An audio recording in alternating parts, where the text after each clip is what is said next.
talk about any type of technology, we should be able to consider the pros and the cons, right? Absolutely. Can we take a few minutes to talk about the pros first, the positive things? Absolutely, yes. No doubt, Tanya, AI can help us in designing tailored curriculum and adaptive learning paths. Now, what do you mean by tailored curriculum and adaptive learning paths? Personalized learning. AI can analyze individual students' strengths and weaknesses, enabling personalized learning experiences that cater to students' specific needs and learning styles. In a class of 30, it's not always humanly possible for a teacher to cater to all 30 different needs of her students. But with the help of AI, this is going to be very, very easy. And also efficiency and automation. It can automate administrative tasks such as grading and your scheduling of your different lessons and timetabling.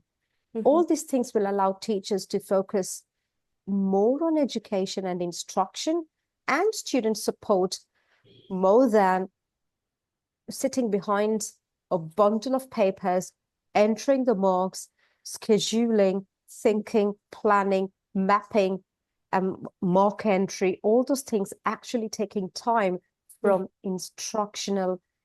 What's exactly needed from her is instruct the students for better outcome. That's what I'm saying. AI can really help us in doing that. Right. And another positive thing of integrating technology and AI in your classroom is improved educational content. And by using different tools, we can actually generate interactive and engaging educational content, such as virtual labs. It's not possible for every teacher, every school, every class to go to a science lab to experiment on different things on a daily basis. But if you're using certain AI platforms, children on their device can see what's happening inside the structure of a flower or a plant. They can do the dissection and learn more about it. They don't have to go to the lab physically. Then we talk about gamified learning experiences. Children love to play. Yes. Be it outside, be inside. So why don't you take that love and bring it back to learning? And then field trips. Don't you love visiting places, Tanya? You love. Absolutely. We all love. We all love. So why don't we have some virtual field trips during the history lessons? And then let them experience it on their own devices or the classroom devices and make lessons more interesting and memorable.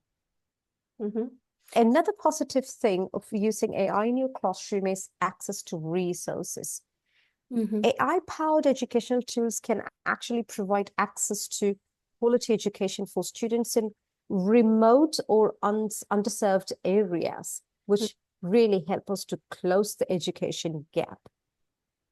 Yes. We have to think about, when we talk about education, providing education experience is not just for those 1,500 students in your grade or the school, but it's for the whole world. Yes. So when we think about designing a curriculum, designing a chapter, or designing anything, think about the students who are in the remote or underserved areas. How can we support them? AI can really help us in doing that. Yes. Now think about students with disabilities. There are different tools online which can help children who are visibly disabled. They have audibility issues. They have students who cannot use their hands properly, or children with learning disabilities. So it's not like you can't read, you can't see, you're not going to be promoted to the high secondary. Sorry, that's not the era anymore. AI can support us in that again. So I would say work smart with AI. If you have repetitive task, shift it to AI. And then you as a teacher focus on creativity and particularly relationships. Right. Relationship with your bunch of children. And I always believe one of the biggest pressures on teachers today is time. Yes. Planning, marking, replanning, adapting. And AI can automate all these repetitive tasks and free up your energy for creativity and deeper thinking. So true. So like Tanya, I would tell my team, my leaders, my teacher, I always tell them, instead of spending hours searching for resources, you can spend time supporting your learners. And that's the shift I'm talking about. So Not doing more, but doing better. right. Focus on creativity and relationships. So there comes early intervention. When I say focus on your learners, if you are spending most of your time in all these administrative tasks, you might fail to see those children who really need early intervention in your classroom. And then they go to the next grade, and next grade, and they have a big gap in their learning. And it falls on you as a teacher. Right. But if with the AI, if you can detect learning difficulties or even behavioral issues early, it allows us intervention time and gives us more time for support and better improvement of our students. True. AI can also assist our teachers by providing data-driven insights into student performance, enabling more effective teaching strategies. Data-driven instruction takes us to differentiation. Right. Like what you teach in your classroom, for example, whatever topic you're teaching in your classroom, all those 30 or 60 cannot take at the same time with the same understanding. But if you're having this differentiated approach of instruction in your classroom with the help of AI, it can generate success criteria, brainstorm leveled tasks, or even suggest formative checkpoints for your classroom. Again, Tanya, I don't mean to say that AI will write the lesson plans for you, but it can give us a strong head start. So we, as teachers, begin with structure instead of a blank page. Yes. And I always believe that one of the most exciting strengths of AI is its ability to differentiate instantly. Like, for example, if you're having a reading lesson and you're having a formative test on an AI tool, and you're having all 30 students to read a passage on Shakespeare, immediately you get the result. Immediately the AI will be telling you, this child needs more support in comprehension. This child needs more support in vocabulary, but this child cannot decode. That child needs phonics support. Based on that, the English teacher can adjust the reading levels. The English teacher can simplify the instructions or offer challenge extensions in seconds. Early learner gets access to the same concept, but just at their level of reading. And that's called inclusive education. Yes. Right. And AI can actually give us real-time insights by monitoring student progress throughout the lesson, and we can give immediate feedback. Now, I always ask, you're teaching, you're assessing, but if your students are not getting feedback from you, what's the impact? Right. How do you know that they're really understanding and ready to move to the next topic if you are not really giving the feedback in a proper way? So with the proper support of AI, that's even possible over there. Like, yeah, feedback support, rubrics and exit tickets can be made with the support of the AI. AI can now streamline our assessment process by automatically grading assignments, quizzes, and tests. Evaluation is possible, and reducing grading time time for teachers, very much possible with help of AI. Now, when it comes to secondary students and secondary teachers, AI can help us in predictive analytics. It can predict student outcomes and identify those at risk of failing behind. So early intervention based on these predictions can help prevent academic challenges. Mm-hmm. We all know that feedback accelerates learning, right? Because it is one of the most time-intensive parts of teaching. Yes. Imagine AI supporting us with the preparation of exit tickets, misconception checks, modeling answers, and rubrics. But the key word is support. The final judgment must always belong to the teacher. Sure.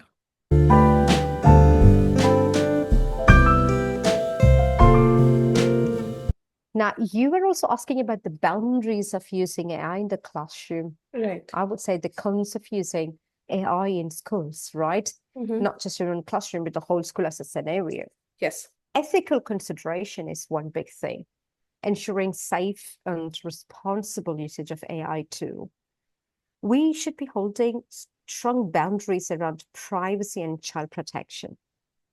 When we choose a tool, AI tool for the classroom, for a student, for a group of students, we really require careful selection. No tool is worth using if it compromises student data or well-being. Well-being is very, very important. Yes. And safety is non-negotiable. We should be very vigilant in using age-appropriate usage of the tool and the language. So before we introduce an AI tool to an AI tool to our student community, it's our responsibility to check how appropriate it is. So that's one boundary. Now, talking about time management, you need to invest your time on AI research before using it. There is also the balance and the risk factor. It's very, very important to acknowledge the risk, like academic integrity.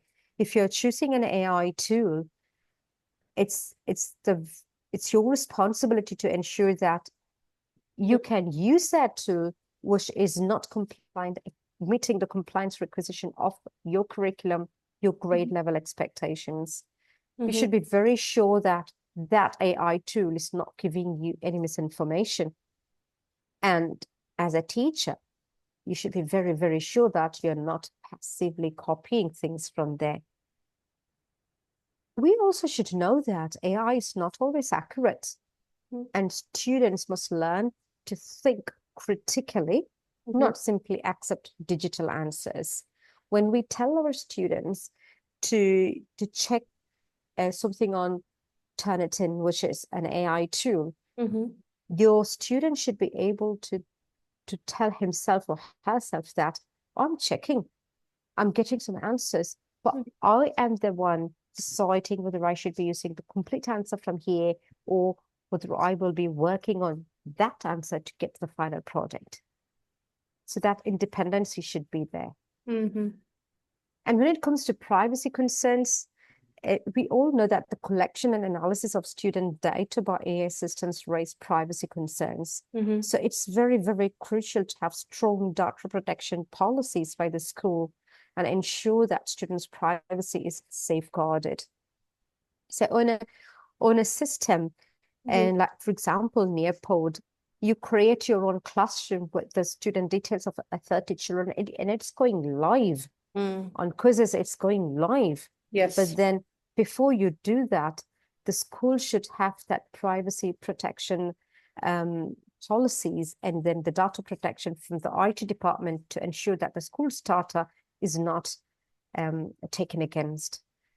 Now, when it comes to algorithms, we should know that AI algorithm can inherit biases from the data they are trained on. So ensuring that AI systems are fair and unbiased in their treatment of all students is a challenge. And then teachers should be trained on how to face these challenges.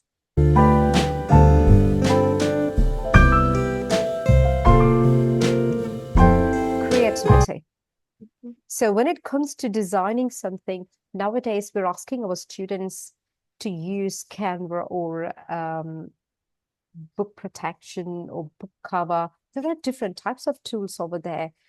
One of the biggest fears is that creativity will decline if AI gives students too many ready-made ideas. This is what I hear from teachers. True. But it's our role as educators to protect imagination. We should protect imagination. We should tell our students to ask questions to the AI. We should ensure that our learners still use their questioning skills, they design, and they create their own thinking. Yes. The AI tool should inspire thought, not replace it. Thinking is done by us. We think, we tell the ChatGPT to produce it. ChatGPT is not supposed to be thinking for us. True. It's the other way around. But Yeah. I think this drilling should be happening in classrooms daily before we ask our students to use Canva or ChatGPT or Gemini to produce things. We should be telling us it all depends upon the prompt we give. Yes. Don't let the ChatGPT prompt for you, but you prompt it. That has to be in place, actually. Absolutely. Practical guidelines you've asked for classroom integration. Implementing AI ethically requires clear communication, whole school staff training, and ongoing evaluation by the leadership team to ensure positive educational impacts. Like when you go for as a leader or a middle leader, when you go for lesson observations and you see that students are producing high quality work, don't just stop there. Ask them, what helped you? Who helped you? And don't just be satisfied when they say that this is produced with the help of ChatGPT. You should not be happy saying that, oh, you're using AI tool, wonderful. No. How are you using the AI tool? Right. What was the prompt? What was your part? What thinking did you have there? Yes. All these types. Now, we also should be aware of the student distraction, like overuse of AI or digital devices in classrooms can really lead to distractions and a decrease in students' attention span. This will potentially negatively affect their learning experiences. Yes. We are social animals, human beings. Yes. So that over-dependent on AI and screen can have a negative impact also. So it goes back to balancing. It's on the teacher. I would also recommend schools to have a particular framework, which is called AIRE, accountability, integrity, responsibility, and effectiveness. Accountability means humans make the final call. Integrity, it should be ethical and transparent to use. Responsibility, safe, age-appropriate practice. Effectiveness, AI must enhance outcomes. If it doesn't support learning, don't use it. End of the day, it's all about learning. So true. Now, how are we going to have this framework in action? A teacher uses AI to create a resource. They check the accuracy, they adjust the language and personalize the examples. They add student voice, questioning, and feedback. So that means human oversight plus AI support is equal to quality learning. Right. My advice to teachers is very simple. Start small. Invite students to evaluate AI too. And remember, AI should save time, but not your thinking. So I would go back to that part. Thinking is yours. Tanya, at this point, I would really like to have our audience to have a 30-second task. Like think of one classroom task you had like AI to help with. Mm-hmm. It could be making lesson objectives, reading scaffolds, challenge tasks, feedback templates. If AI can save you even 10 minutes a day, what does that mean? 50 minutes a week, Right. 200 minutes a month, Imagine. and 2,000 minutes a year. So time matters. At this particular point of our webinar, I would be now giving 30 seconds to our audience to sit and think of one classroom task they would like AI to help with, to save time, not thinking. Mm-hmm.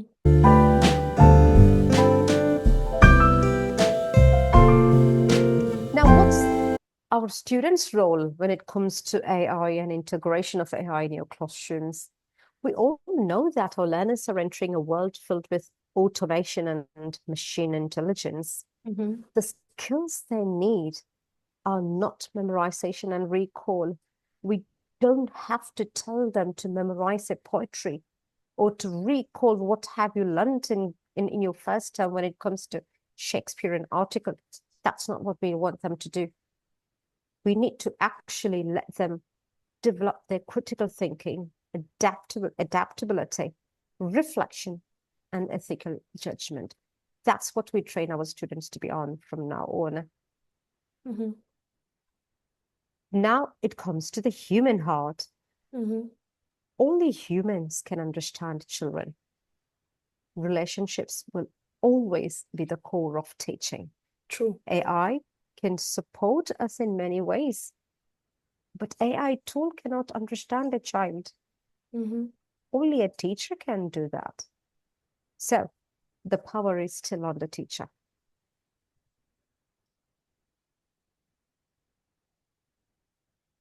Today's key messages: AI supports, it doesn't replace. Opportunities are practical and powerful. Boundaries really matter. Schools really need clarity, safety, and purpose. And above all, teaching remains human. And I'm telling all educators out there, dear future, Mm-hmm. I'm ready. Are you? And are our students ready? Thank you.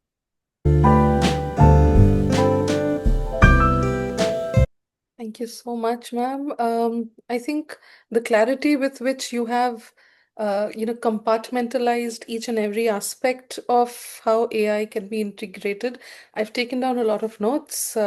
Predictive analysis is something that I had not thought of very explicitly, but it is something that I'm going to look into, which is, early intervention and predictive analysis is something that I have not used. Maybe in my future classes I'll be thinking of how to integrate that, and maybe I'll get in Mm-hmm. touch with you on how to Definitely, use. anytime.